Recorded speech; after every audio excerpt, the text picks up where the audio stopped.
É possível separar o artista da sua obra? Qual a relação entre a arte e o poder na nossa sociedade? Como ela mudou, né, com o passar do tempo? Essas são algumas das perguntas que nós vamos tentar responder com a ajuda do nosso convidado de hoje, que é o Eduardo Arguelles, né, no programa Diálogos com a Inteligência. Além de ser artista plástico, ele participou de mais de 70 exposições individuais e coletivas. O Eduardo é membro da Ordem do Mérito das Belas Artes e acadêmico titular da Academia Brasileira de Belas Artes. E, é claro, é um colaborador da Insight Inteligência, né? Aqui, ó, que essa beleza, essa maravilha aqui.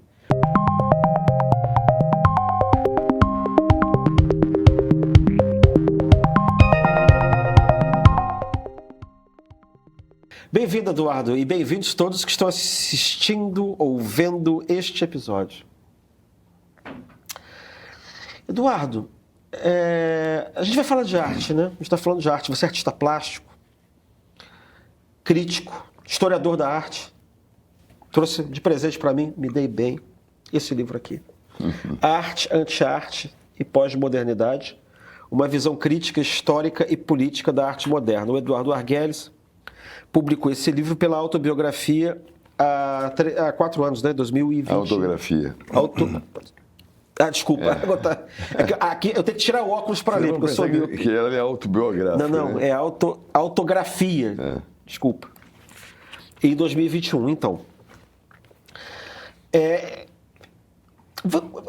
A impressão que eu tenho como leigo, como um amador, ou como um diletante, acho que essa que é a palavra boa, de arte, que já cometeu os seus sonetos, como se dizia antigamente, é que havia uma certa concepção metafísica de arte que predominou, pelo menos, que deu que prevaleceu, pelo menos, no século XIX, no século XX, durante muito tempo. Metafísica de arte é da arte como uma coisa superior, alguma coisa que dizia respeito ao espírito, uma coisa que dizia respeito... Nesse sentido que eu estou falando que era espiritual e metafísica. Além do físico, né? Exatamente. Eu me lembro que eu, na minha infância, eu frequentava academia de balé, não por minha causa, por causa da minha irmã. A professora de balé, que era a dona Eugênia Feodorova, era uma ucraniana que estava no Rio. Ela falava do balé como se ela fosse o balé. Era como se ela falasse de si para si, às vezes, como alguma coisa que fosse realmente superior. E era uma coisa pré-capitalista. Hein? Era uma coisa pré-capitalista. Eu conheci também vários músicos, regentes, de gerações mais antigas, tá? Que também tinham essa concepção. Quem está assistindo o programa pode imaginar uma personagem, por exemplo, como Maria Callas. Maria Callas ela era um personagem, ela era uma espécie de serva de um deus, do deus da música, alguma coisa assim. E Fernanda Montenegro também é. Quer dizer, eu estou querendo me referir a um tipo de visão de arte, né, em que você pergunta a Fernanda Montenegro como é que ela vê a arte, ela diz que ela é serva da deusa, ela se coloca como assim, ou como alguém que trabalha para corporação. Até o vocabulário é um vocabulário antigo, no sentido de que ele é pré-capitalista, ao mesmo tempo ele é metafísico, né? E a impressão que eu tenho é que isso tudo acabou. Eu não sei se houve uma revolução capitalista de alguma maneira, eu não vejo a maior parte dos atores se sentindo assim. Não vou falar do setor seu, que é o setor de artes plásticas, que eu não conheço bem, mas a impressão que você tem ficcionistas, atores, pelo menos da minha geração, não restou praticamente nada disso. É um ofício como outro qualquer, na verdade. Como é que você pensa isso na sua história da arte? E o que é arte, o que é anti-arte? Tem alguma coisa a ver com isso? Olha, eu vou te pedir licença, vamos começar com essa questão de definição. Eu acho que não há definição de nada. Você não pode definir uma porta, um tapete, uma lâmpada, você não pode definir nada na sua essência. A essência das coisas, ela foge completamente à nossa capacidade de pensamento e julgamento. Nós definimos as coisas geralmente ou por sua aparência física ou pela sua utilidade. O que é um copo? O copo é um objeto, geralmente de vidro, em que se coloca líquido e que você utiliza para beber alguma coisa. Signo e significado. Ou seja, você ou descreve fisicamente, ou você define em função da sua função. Você não define a essência de nada. E, portanto, não é nada, digamos, surpreendente que não se consiga definir arte. Até porque a arte é muito mais complexo do que porta-parede ou tapete. Né? Então, se você não consegue definir o que é um tapete, a não ser por sua utilidade ou por sua aparência física, você não consegue definir muito menos o que foge ao habitual, ao cotidiano. Né? Então, evidentemente que arte você não vai definir na sua essência como não define nada. É interessante que tem um canal de televisão, acho que é o Arte 1, que pergunta às pessoas o que é arte. E as pessoas dizem as maiores barbaridades com um ar muito intelectual, como se estivesse definindo alguma coisa. Não estão definindo nada, né? E muitas vezes, quando eles vão para a sofisticação, aí é que a coisa fica pior ainda. Você define a arte. Você sabe o que é, mas você não define. Não é? Eu diria que é uma das grandes realizações do pensamento humano. Eu diria que as 3 grandes manifestações do pensamento humano e da criatividade humana são a arte, a ciência e a política. Num nível bem abaixo, e até pelas razões, porque uma é muito mais simples, né? Seria o esporte, que é uma coisa que ocorre desde o Paleolítico, né? Em que as competições físicas já existiam, e a religião. Então, eu diria, como as 3 grandes realizações, a arte, a ciência e a política. Eu diria que a maior de todas, em termos de poder, é a política. Você poria a política com esse dedo mais longo, ou pelo menos aparentemente mais longo. E a arte, a ciência e a política. E como coisas menores, mas também de grande repercussão, eu diria que são o esporte e a religião. Todas elas terrivelmente alteradas na sua essência, na sua, digamos, na sua grandeza pela mesquinhez humana. Todas elas. E você falou em pré-capitalismo, né? Eu tomaria a liberdade de dizer e pelo capitalismo e pelo seu, digamos, a sua base teórica, que é o neoliberalismo, que alterou tudo. Já é claro, não foi o capitalismo que alterou o comportamento humano, ele ajudou a piorar o comportamento humano, mas de uma forma significativa. De modo que todas essas grandes manifestações do espírito humano, elas estão comprometidas, mas elas continuam sendo, apesar de tudo, de todos os percalços, as grandes realizações do espírito humano. A arte é apenas uma das grandes realizações do espírito humano. Nós sabemos o que é, sabemos como apreciar, sabemos até como julgar, eventualmente, mas não sabemos definir. Definição é alguma coisa... Acho que o Marx diria que é uma coisa burguesa. Definições. Eu acho que estou certo de que algum sociólogo da arte já definiu o que é arte. Será que ele acertou? Ou a função social da arte, né? Não sei. Alguma coisa assim. Mas da sua fala me aparecem 2 perguntas. Assim, a primeira é essa ligação que você fala da degradação da arte em função do neoliberalismo, do capitalismo. Né? Então ela é alguma coisa mais ou menos recente, digamos assim, de umas décadas para cá. E caso isso seja, a resposta seja positiva, isso tem alguma coisa a ver com o que você está chamando de anti-arte? Olha, essa destruição, digamos, complexa da arte, ela começou no século XIX, que é, para mim, um grande século do espírito humano, um século extraordinário em todas as atividades que se possa imaginar, né? Evidentemente não em termos de tecnologia. Tecnologia é uma coisa do século XX e XXI, né?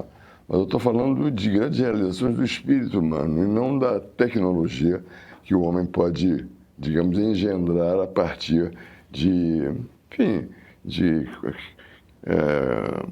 elementos matemáticos ou físicos, etc. Estou falando de grandes realizações do espírito humano. Né?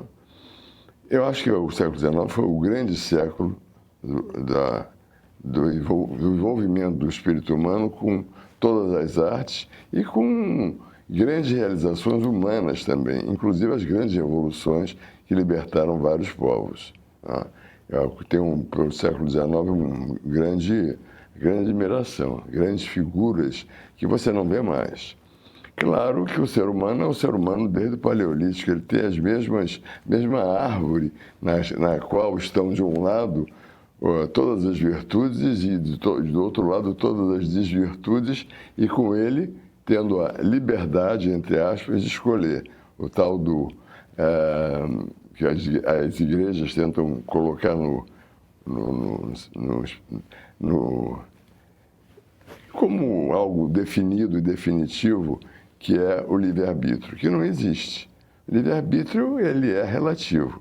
Toda uma série de circunstâncias envolvendo a atividade humana impedem o livre-arbítrio. Claro que ele é maior nas pessoas que têm mais poder. E é claro que esse poder, quando ele atinge um nível máximo de possibilidades de opressão, ele define o que seja a cultura humana, como agora com o neoliberalismo. Mas, voltando à sua pergunta... A pergunta era o seguinte: se você tem a sensação... Porque se você define a arte como produto do espírito humano, e de alguma maneira no seu discurso parece que a ideia de espírito se opõe àquela outra de neoliberalismo, entendido talvez como um processo de mercantilização da arte e perda do substrato humano, esse declínio da arte seria algo relativamente recente, se a gente entende que o neoliberalismo seria algo da década de 80, do século XX. Uhum. E aí a pergunta derivada dessa era se isso tinha alguma coisa a ver com o que você chama, no seu livro, Arte, Anti-Arte e Pós-Modernidade, de anti-arte. Eu vou falar sobre... Você falou, já me perguntou 2 vezes sobre a anti-arte e eu não te respondi, porque a anti-arte foi uma tolice, não é? Que foi criada, quer dizer, uma expressão que foi utilizada no século XX, pelo Marcel Duchamp, que ele não falou basicamente anti-arte, ele falou em alguma coisa que originou o conceito de anti-arte. Ele quis, talvez porque ele não tivesse talento suficiente, que me perdoem os seus admiradores, ele disse que tudo era arte. Ceci de Pazanpipe foi ele que fez? Ele que fez aquele cachimbo, dizendo que isto aqui não é um cachimbo? Não, ele fez basicamente o que está na literatura da arte, ele ficou famoso por causa disso. Ele fez ele era júri de uma exposição em Nova York. E ele se apresentou com outro nome, e a arte que ele levou para esse salão foi um urinol, né? Basicamente seria um urinol público. Né? E passou a defender a hipótese tola, né, de que tudo é arte. Sendo tudo arte, nada é arte. É a questão dialética, né? Sim. Se tudo é arte, nada é arte. E se você tem um urinol é arte, tudo é arte. Ou seja, na realidade é a anti-arte e não a arte do que ele está falando. Ele está falando da anti-arte. E daí ficou famoso o termo anti-arte, porque foi tudo aquilo que se derivou dessa concepção, não sei se oportunista, do Marcel Duchamp, de que tudo é arte. É claro que se tudo é arte, beneficiou a todas as pessoas que, por alguma razão, têm algum outro talento, mas não a arte. Porque eu acho que todos nós temos talentos, viu, Cristian? Todos nós temos talentos. A pessoa mais simples que você vê passando aí pela rua, às vezes um mendigo, se você for conversar com ele, ele tem algum talento. E uma coisa que ele também tem, que é característica do todo ser humano, é vaidade e medo. Então, se você for conversar com ele vai te contar alguma proeza, ele vai te contar alguma coisa em que ele é muito bom. Ou seja, na realidade, mesmo as pessoas mais simples, mais, digamos, não contempladas pelo destino, não é que eu acredite em destino, claro que não, mas vamos chamar de destino para que seja mais bem entendido. Essas pessoas vão te mostrar, na sua maior simplicidade, vaidade e medo. Então, eu vou me... Vai falando, não tem problema nenhum. Então, isso aqui é o fluxo de consciência presente num livro como Ulisses de James Joyce. Tá? Então tá ótimo. Então, os seres humanos, eles têm, todos eles, as mesmas características. Alguns mais, outros menos. Estava falando de talento. Acredito que todo ser humano tem algum talento. Mesmo os mais desprivilegiados pela sociedade, pela política, enfim, pelos costumes, esses têm muito talento. Difícil a pessoa encontrar o seu talento. Ela saber qual é o seu talento. Você vê muitas vezes pessoas, usando uma expressão bem chula, forçando a barra, tentando, digamos, demonstrar um talento para o qual ele não recebeu essa dádiva. Entendeu? Mas todos temos talento. Então, em pintura, muitas pessoas hoje sempre, né, frequentaram ateliês todo o tempo, nunca se libertaram dos ateliês, porque ou têm medo de enfrentar uma realidade, muitas dessas pessoas têm talento específico, mas têm medo de enfrentar uma realidade, digamos, de avaliação pelo outro, ou elas não têm aquele talento. Não é aquele talento, o dela.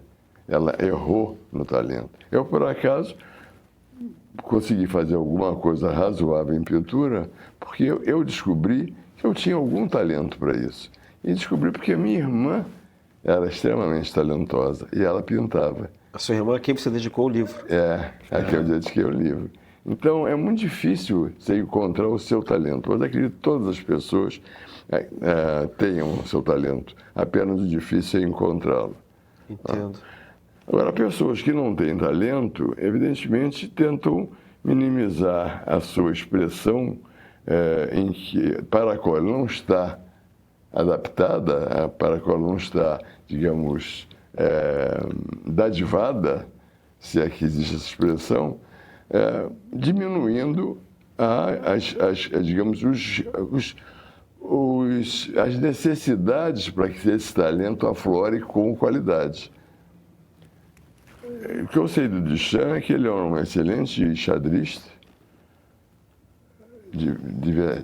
enxadrista, jogador de xadrez, mas eu acho que ele fez muito mal a arte.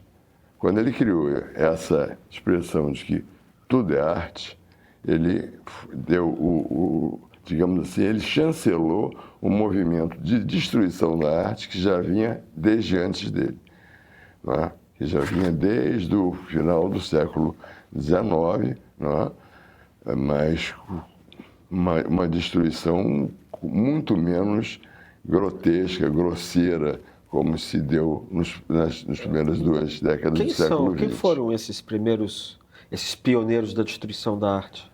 Olha, eu diria que foram, em termos de artes plásticas, a desconstrução da imagem, da figura, já vinha desde o final da segunda metade do século XIX.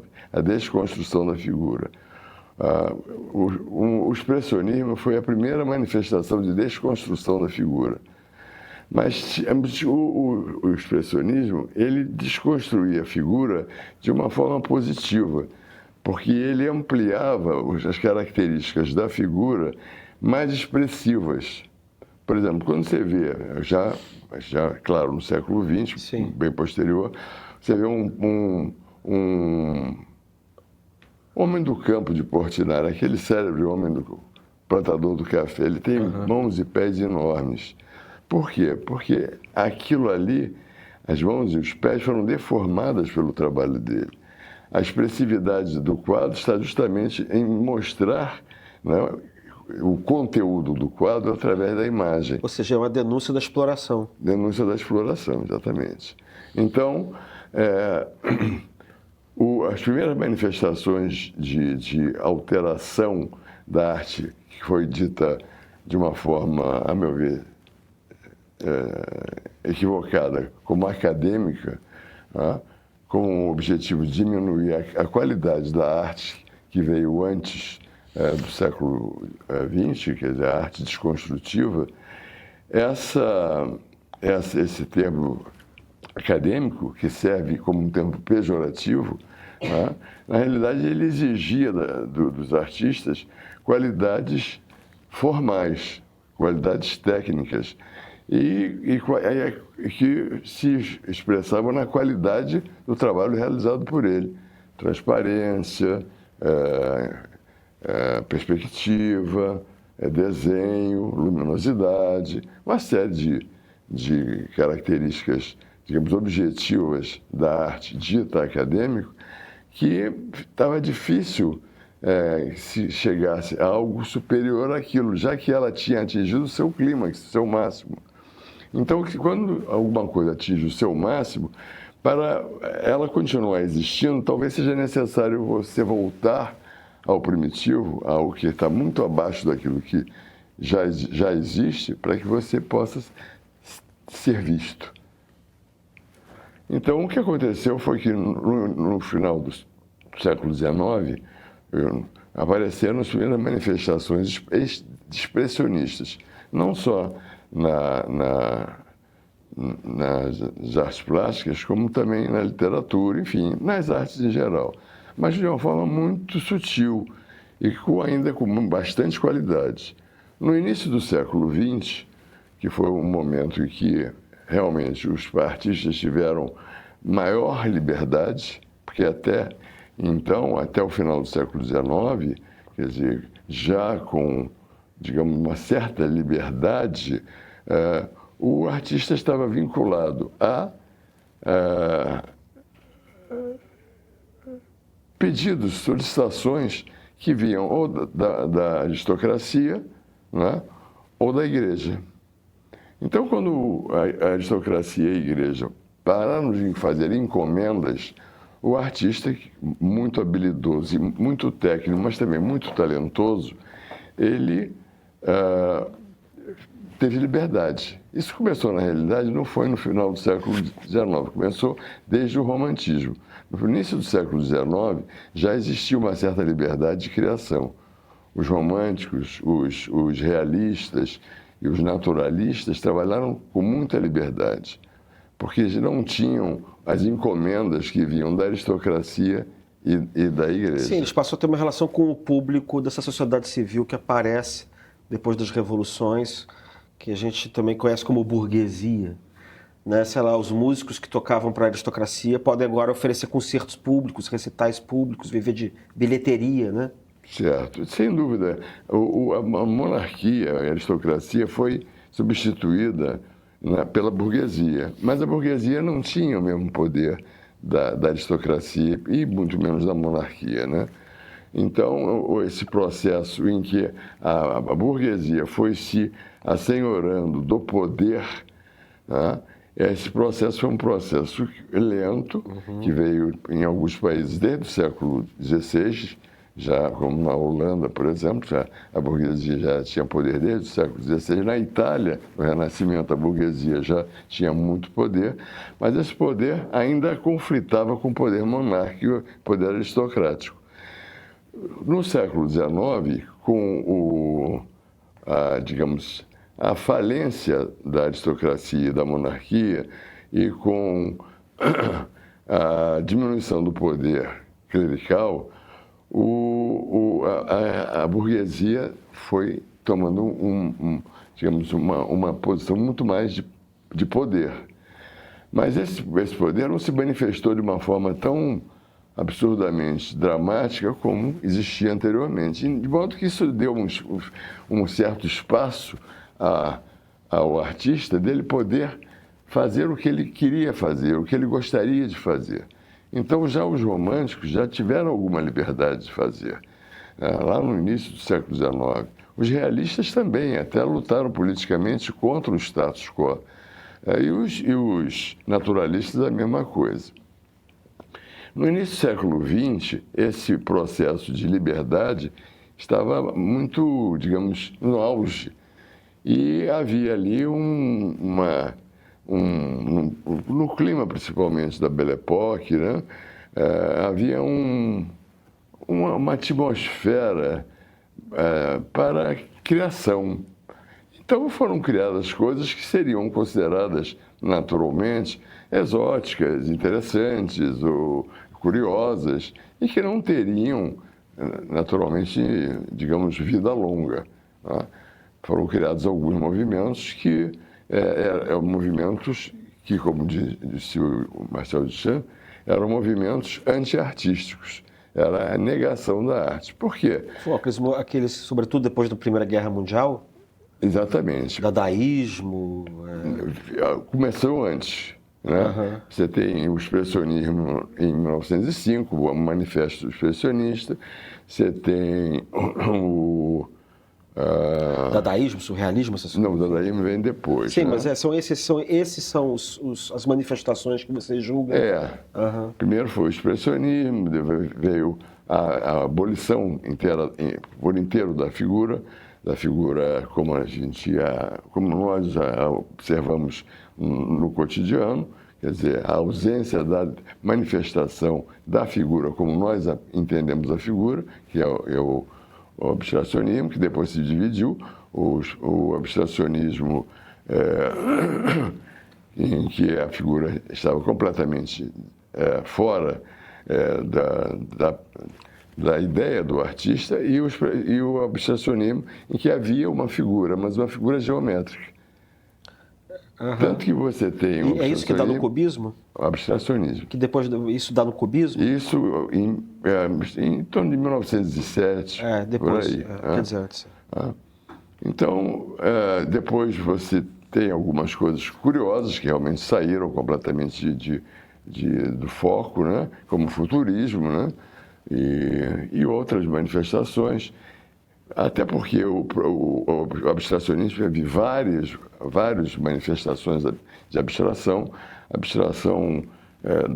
da imagem, como nós a percebemos, mas com figuras as mais variadas, manchas, linhas anárquicas, enfim, várias manifestações do abstracionismo, né? Depois você vem o cubismo, né? Posteriormente o dadaísmo, durante a Primeira Guerra Mundial, e a última das grandes manifestações, na primeira metade do século XX, o surrealismo. Depois, com a hegemonia americana, depois da Segunda Guerra Mundial, os americanos tomaram conta, porque eles já eram, digamos, hegemônicos em tudo. Na segunda metade do século XX, você sabe muito bem, eles já eram hegemônicos em tudo. Eles já eram hegemônicos economicamente, politicamente, enfim. Mas eles não tinham uma cultura que desse a eles uma hegemonia no terreno das artes. Uhum. Então, eles quiseram também tomar conta desta parte e se tornarem hegemônicos nessa área. E, então, com a força da economia, com o poder que eles adquiriram depois da Segunda Guerra Mundial, eles foram imprimindo uma série de modificações que foi chamada, na ocasião, American Way of Life, que era nada mais, nada menos do que, digamos, a exteriorização e a popularização da sua maneira de viver e dos seus hábitos e costumes. E que é o que nós recebemos até hoje, temos até hoje. Nós hoje somos, o Brasil principalmente, é um país muito caudatário em termos culturais. Nós temos aqui uma enorme influência americana, não é? Que dominou através da arte como um dos seus principais instrumentos de poder, a cultura brasileira e, eu diria, ocidental mesmo. O mundo ocidental perdeu praticamente toda a sua identidade. Hoje nós temos resistências, né? Hoje não se fala mais resistências, resiliências. A palavra da moda. Palavra da moda, resiliências. Mas essas resistências são muito frágeis. Nós temos hoje um domínio completo da cultura imposta sutilmente pela o American Way of Life. E quais são as características desse tipo de cultura? Essa cultura, No campo da arte. Em termos de arte, ela é abrangente. Em termos de arte, eu diria que, numa palavra única, eu diria que foi a desconstrução da arte. A desconstrução da arte. Em termos sociológicos, em termos mais amplos, eu diria que essas manifestações estão na forma de viver do homem nos dias atuais. Individualismo, egoísmo, hedonismo, vaidade, autoexaltação e outras coisas que vieram aí já com interesses não tanto do homem isoladamente, mas do establishment. Armamentismo, militarismo, enfim. Isso se reflete no tipo de arte que vem de lá? Também. Se reflete na pessoa. Toda a pós-modernidade, ela se reflete no ser. E o ser, o pintor é um ser. O pintor, o escultor, o artista, o escritor, o artista cênico, ele é um ser. E como um ser, ele expressa a cultura que está, digamos, em moda, vigente. E ele se manifesta dessa forma. Quer dizer, mas isso é o de menos. A arte ainda é alguma coisa que resta ao ser humano. Porque na vida comum, você tem um empobrecimento muito grande das relações humanas, um empobrecimento muito grande da cultura, um empobrecimento muito grande do pensamento, um empobrecimento muito grande da solidariedade. Você tem um empobrecimento enorme do ser em termos dos valores tradicionais, como verdade, como solidariedade, como bondade. Isso se reflete na arte? Se reflete na arte. De que forma? No empobrecimento da arte.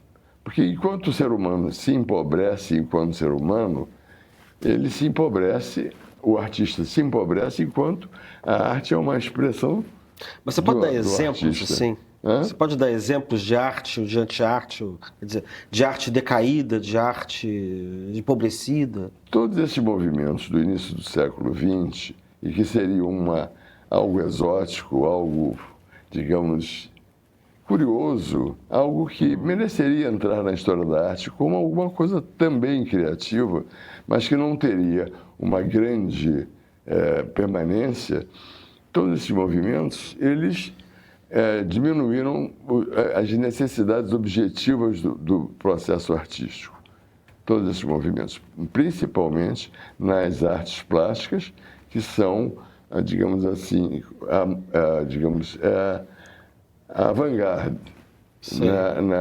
na história dos movimentos artísticos. Elas, geralmente, ou era através da pintura ou através da poesia que essas manifestações mais modernas se expressaram. Tá bom. Quando eu era garoto, eu lembro que eu fui no Paço Imperial ver umas instalações.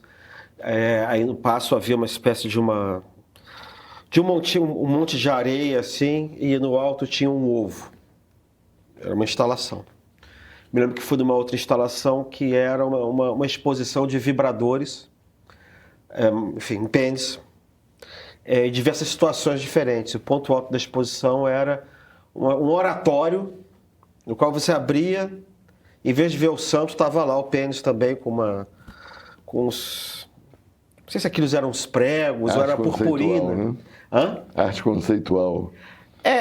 O que era engraçado é que não quero dizer nada com isso, mas o porteiro dizia, doutor, não entra aí não, que aí só tem sacanagem. Sei lá, só tem fotografia. Quer dizer, o porteiro falando aquilo ali. Né? Eu imagino que você deve estar se referindo a esse tipo de arte, né? Há muito porteiro sábio, né? Só não tem oportunidade. Eu tô lembrando de uma brincadeira que eu acho que em torno também dessa concepção do Duchamp, que eu li há muito tempo também, que era um quadrinho dentro de era uma vernissage, enfim, uma galeria, e havia um quadro também abstracionista, que você olha e de plano você não tem como saber o que está exatamente ali. E havia um crítico dizendo o seguinte: essa obra representa a angústia humana diante da hipótese da guerra nuclear e da destruição total da humanidade, uma angústia da era nuclear e tal. Aí aparecia o que ele estava pensando enquanto ele dizia aquilo. E ele dizia, o balãozinho era assim, ó, parece uma galinha aleijada. E aí, do outro lado, aparecia o autor da obra dizendo, de fato, não diria que é tanto a angústia, mas é sem dúvida a pressa do mundo contemporâneo, o processo das forças capitalistas que se desenvolvem, desumanizam o ser humano, etc. Aí apareceu o balãozinho que estava pensando também. Mas eu só queria pintar uma galinha aleijada, que era o que a gente tinha pensado também, né? Então, acho que a gente já tem uma ideia mais ou menos clara do que é a anti-arte, ou o que a arte se tornou. Mas aí aparece a pergunta que é, o que seria a arte, então? E qual obra de arte você acha que expressaria melhor o momento que estamos vivendo? Olha, o momento que nós estamos vivendo é um momento de desconstrução. Os movimentos que vieram no início. Você pode dizer qual é a obra de arte e pode também dizer qual é a obra de anti-arte também, fica à vontade. Isso aqui, se tudo é arte, isso aqui, tudo aqui é arte. Ou seja, nada é arte. Mas você vê, é uma arte que ilumina o ser humano.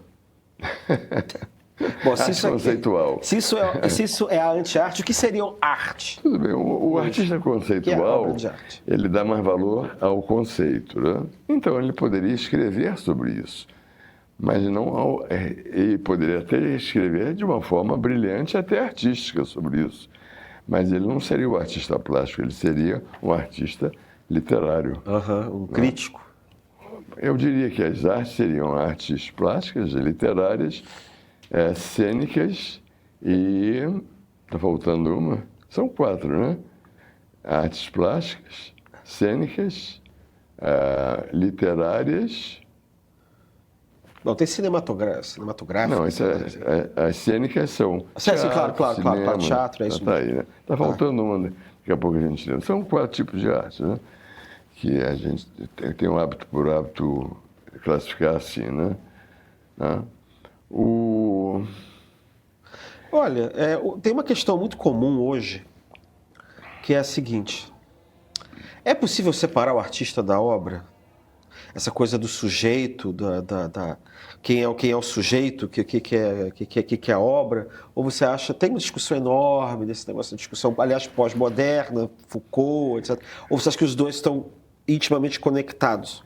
Christian, muito se escreveu sobre esse tipo de coisa, né? Geralmente são coisas que fogem à compreensão do público. É o tema da autoria, lembrei. O da autoria. É o tema da autoria. Quando você vai discutir isso, você fala assim, o problema da autoria. Sofisticadas, né? E que, na maioria das vezes, entram em conflito com o gosto natural do ser humano. Né? Quantas vezes no meu consultório a pessoa olhou um quadro meu, gostou e disse, eu gosto desse tipo de trabalho, doutor, mas eu não entendo. Ela se culpava. Sim. Naturalmente isso aí é démodé, está fora de moda, isso aí é coisa do passado. Mas eu gosto. Mas eu gosto porque eu não entendo. Na realidade, as pessoas se culpam por não aceitar, digamos, coisas que ela realmente não entendem porque não são para serem entendidas. Um monte de linhas, um monte de manchas, um monte de, como você disse, um monte de areia com um ovo em cima, isso não é arte. Isso não é arte. Positivamente não é arte. Aí você diria assim, poxa, Eduardo, você então está muito arraigado naquela arte do passado, você só aceita aquela arte do passado? Não. A arte, ela com o desaparecimento da aristocracia e da igreja como os Patrocinadores. O artista, ele passou a ter mais liberdade, mas logo depois ele foi aprisionado pelo mercado. Então ele teve um tempo de liberdade muito pequeno, foi basicamente o século XIX. Por isso que afloraram muitas coisas extraordinárias no século XIX. Não? E muitas coisas novas, bem diferentes daquela arte rococó que se fazia predominantemente no século XVIII, que era um patrocínio da aristocracia, que era uma arte, a meu ver, quer dizer, uma questão, aí já é uma questão só de gosto, não tem nenhum valor enquanto opinião, é só gosto. Sim. Muito diferente do que se fazia no século XVIII, aquela arte rococó, aquela arte tola que privilegiava a aristocracia. Né? Com o romantismo houve uma mudança, não só na arte, como no pensamento humano. Né? O romantismo, ele representou uma reação aos excessos do racionalismo moderno. Filosofia, né? Você sabe muito bem disso. Então, foi o advento de uma coisa óbvia, mas que aparentemente não estava digamos, no pensamento, na crítica dos racionalistas modernos, que se centraram, especialmente Kant, no auge do racionalismo moderno, se centraram basicamente na racionalidade. Mas o homem tem sensibilidade. Então, o romantismo veio como uma mudança nesse tipo de pensamento unilateral, que privilegiava apenas a racionalidade. E veio mostrando a importância dos sentimentos, das emoções, da sensibilidade humana. Porque nós somos racionalidade e sensibilidade interagindo o tempo todo. Nós não somos nem racionalidade pura, nem sensibilidade pura. Nós somos uma mistura dos dois, em doses diferentes, de acordo com as circunstâncias, de acordo com as decisões que nós temos que tomar, né? De acordo com os juízos que nós fazemos, dos que se apresentam para avaliação e julgamento, mas nós somos uma fusão das duas coisas. Como disse há pouco, em doses variáveis. Ora com predominância da sensibilidade, ora com predominância da racionalidade, ora uma coisa muito equilibrada, mas sempre as duas coisas. Quais são os primeiros artistas plásticos que lhe vem à cabeça quando você pensa em quem nos últimos 30, 40 ou 50 anos teria escapado a esse declínio ou essa concepção anti-artística? Quem escapa, assim, no seu ponto de vista? Primeiro, eu preciso deixar claro que eu não sou contra a arte moderna. Eu sou contra os exageros, os absurdos da arte moderna. Me veio um termo que eu prefiro não usar, da arte moderna. E isso destruiu a arte. Você vê e destruiu a arte como um todo. As bibliotecas estão fechadas ou não são frequentadas. Os cinemas estão vazios. Você tem os streamings em casa que faz o gosto da indústria. Aliás, o cinema é a grande arte complexa, porque existem artes complexas e artes simples, né? A pintura é uma arte simples. Ela existe na realidade do pintor, com seus instrumentos, solitariamente, na sua criação. E artes complexas, As artes cênicas são artes complexas, né? Então, a arte que sobrevive hoje, e é porque ela é uma indústria, é a arte cinematográfica. Porque ela não é uma arte, digamos, do indivíduo isolado escrevendo um texto, uma poesia, um romance, não é o escultor, não é o pintor isoladamente, trabalhando isoladamente. É uma indústria. Então ela sobrevive porque ela é uma indústria. Mas ela está cada vez mais voltada para o American Way of Life, com violência, com explosões, com mortes, assassinatos, enfim, guerras. São os grandes temas do cinema. Né? Tanto que você vê um filme bom, como esse que nós temos agora, Ainda Estamos Aqui, que é um bom filme, eu não diria que é um filme excepcional, eu diria que é um filme muito bom. Tá? Desculpe a sinceridade, né? Pode ser sincero, eu estava pensando no filme que eu vi outro dia do meu primo, David Lynch, O Homem-Elefante, que para mim é obra de arte, aquilo ali é uma... Isso eu vi também, é extraordinário. David Lynch morreu agora, né? Aliás, também artista plástico. Também é mais fraco, né? Não, eu não sei, mas certamente a ideia que ele tinha de arte plástica... Era outra, né? Não, ele levou para dentro do cinema. Na hora dele filmar, quando ele montava as imagens, tem uma certa... Né? Pelo que eu li, ele coloca lá. Eu não conheço as obras dele, mas às vezes eu sei que a maneira como ele concebia o que deveria ser arte plástica, ele, na verdade, influenciou a forma como ele via a arte cinematográfica. Então pode ser que um mau pintor, por isso, tenha se tornado um ótimo cineasta. Sinceramente, talvez antipaticamente, eu diria que ele começou com a pintura, né? Ele frequentou escolas de belas artes, foram as primeiras manifestações artísticas dele, foram no campo das artes plásticas. Mas esse talvez não, certamente diria, não era o talento dele. O talento dele estava nas artes cênicas. Foi um grande diretor, que eu tenho profunda admiração. Eu também. Mas o que eu vi dele em alguns filmes sobre a vida dele, alguns eram, como artista plástico, fraco. Ele era bastante na questão de opinião. Eu sei. Eu sempre bato na questão da opinião para dizer que opinião não é verdade. Opinião é uma opinião. E aí eu poderia, se tivesse tempo, entrar na questão da subjetividade, que ela permeia todo esse meu livro aí, a questão da subjetividade. Nós vivemos uma falsa subjetividade, um terreno minado de uma falsa subjetividade. Então, quando eu expresso uma opinião que não tem, digamos assim, um elemento objetivo de verdade, de fato, é apenas uma opinião, eu faço questão de sublinhar que é apenas uma opinião.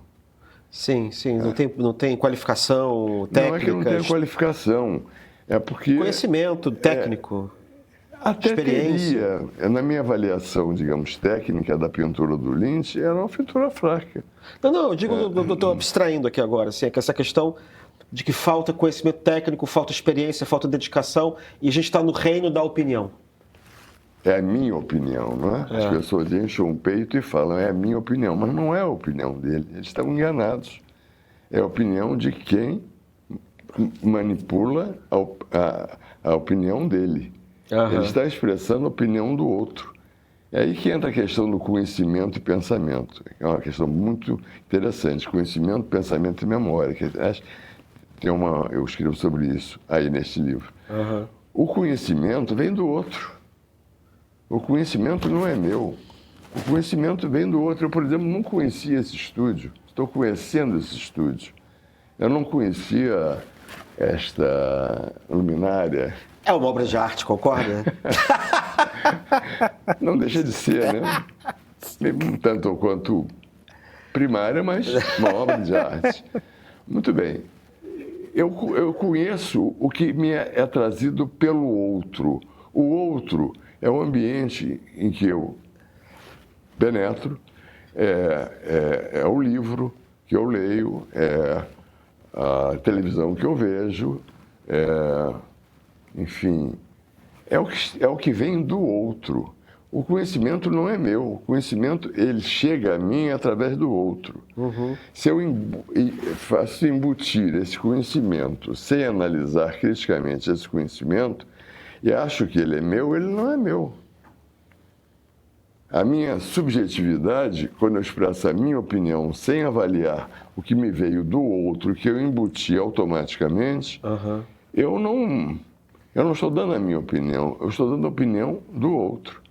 Se eu analiso criticamente, se eu exerço a consciência crítica, ainda que seja sumária, em relação àquilo que me chega, e se eu penso em relação àquilo que me chega, e se eu discordo do conhecimento, ou concordo com o conhecimento, ou crio uma nova avaliação daquele conhecimento, aí é o pensamento que está agindo, aí é a minha racionalidade. Se eu pego o conhecimento que vem do outro, ou de todo o conjunto em torno de mim, e coloco ele na minha memória e expresso através da minha memória esse conhecimento do outro como se fosse meu, é uma falsa subjetividade. Nós vivemos uma falsa subjetividade. O mundo hoje, ele é o mundo da minha opinião, mas que não é da minha opinião, é a opinião do outro. Porque cada vez mais se entretém as pessoas, cada vez mais se dá comodidade às pessoas para chegar ao conhecimento, mas que esse conhecimento não seja avaliado. É uma condição precípua de quem domina o conhecimento humano, que esse conhecimento não seja analisado, que ele seja embutido e traduzido pelo próprio, pelo um novo ser, né, que recebeu aquele conhecimento como sendo um pensamento dele, mas não é um pensamento dele, é um pensamento do outro. O pensamento, ele exige uma análise crítica. E você vê uma certa luz no fim do túnel, ou você acha que esse processo é irreversível? Olha, se você pudesse mandar uma mensagem difícil, aqui, né? Mensagem para a classe artística que está assistindo a gente aqui. Olha, é muito difícil. Eu acho que estamos vivendo um período muito difícil, né? A sociedade americana do Norte é uma sociedade muito complicada. É uma sociedade que, ao mesmo tempo que produz um conhecimento científico e tecnológico extraordinário, e mesmo, eventualmente, nas artes, eu diria mais no cinema, ela produz ainda alguma coisa de muita qualidade.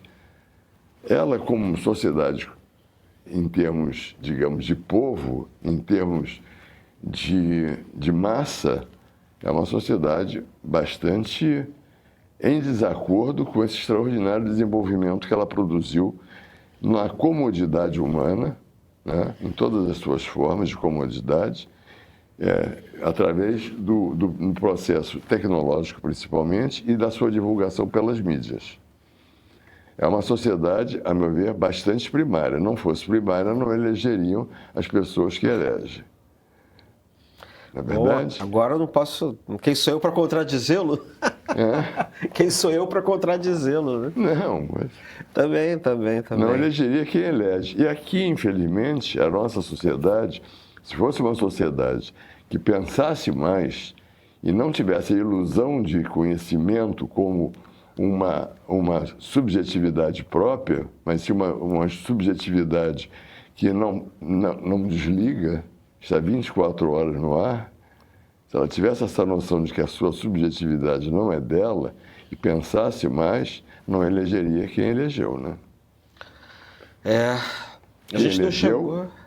Não atualmente. Sim, mas em 2018. Em 2018, não elegeria. Não é? Porque uma pessoa que diz, como vocês sabem, eu sou a favor da tortura, essa pessoa que diz isso, como vocês sabem, deviam ter matado mais 30 mil. Uma pessoa que diz isso não poderia ser candidata à presidência da República. E se fosse, não poderia ser eleito se as pessoas, ao invés de dar a minha opinião, elas dessem realmente a sua opinião baseada no pensamento e na consciência crítica. A gente não chegou no fim do túnel, mas infelizmente chegamos no final da conversa. A gente podia ficar horas falando isso aqui, que é uma coisa que me interessa muito, que eu tenho muito apreço, que é essa questão o que é arte, o que não é, enfim, para onde é que a gente está indo. Mas é uma pena que a gente vai ter que parar. Eduardo, muito obrigado por ter participado do nosso programa. Muito agradável. Foi um prazer conversar com você sobre esses assuntos todos. Para quem está vendo ou ouvindo o programa, você pode ler todos os artigos que o Eduardo escreveu para a revista Insight Inteligência, muitos outros também, claro, no site da revista. Você pode também adquirir os últimos exemplares da revista em qualquer loja da Livraria da Travessa no Brasil. Embora, infelizmente, estes últimos números não tenham o artigo do Eduardo. E não se esqueça de acompanhar as nossas redes sociais, hein? Os do Meio, para mais novidades. E até o próximo Diálogos. Atenção! Esta é uma convocação. A democracia no Brasil está sob ataque. Mas qual o seu papel em tudo isso? Chegou a hora de discutir isso por uma nova perspectiva. No dia 18 de fevereiro, você é o nosso convidado especial para ampliar esse debate e conhecer a visão de grandes especialistas que não se deixam levar por partidarismos. Com participação especial de Nelson Jobim, Sérgio Abranches, Christian Lynch, Edmar Baixa, Argelina Sheibub, entre outros grandes nomes, Democracia, uma história sem fim, é o primeiro documentário original produzido pelo Meio e estreia com exclusividade na nossa plataforma de streaming no dia 18. Assine o Meio Premium, apoie a democracia e ajude a disseminar esse debate.